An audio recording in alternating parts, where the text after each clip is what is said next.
నమస్కారం. ఘంటారావానికి స్వాగతం. ముందుగా ప్రధానాంశాలు.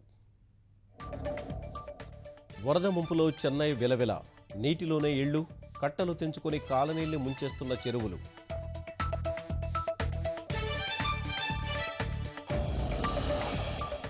చెన్నైలో మరో 4 రోజులు వర్షాలకు అవకాశం.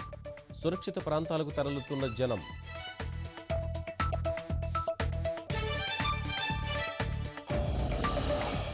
చెన్నైలో పరిస్థితిపై సహచరులతో ప్రధాని సమీక్ష. మరిన్ని బలగాలు పంపుతామన్న రక్షణ మంత్రి.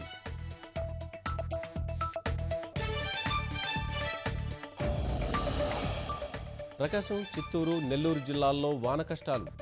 గూడూరును వేడని వరద, పలు రైళ్లు రద్దు.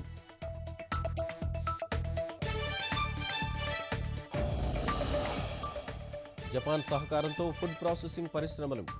30 సంస్థల ప్రతినిధులతో ముఖ్యమంత్రి చర్చలు.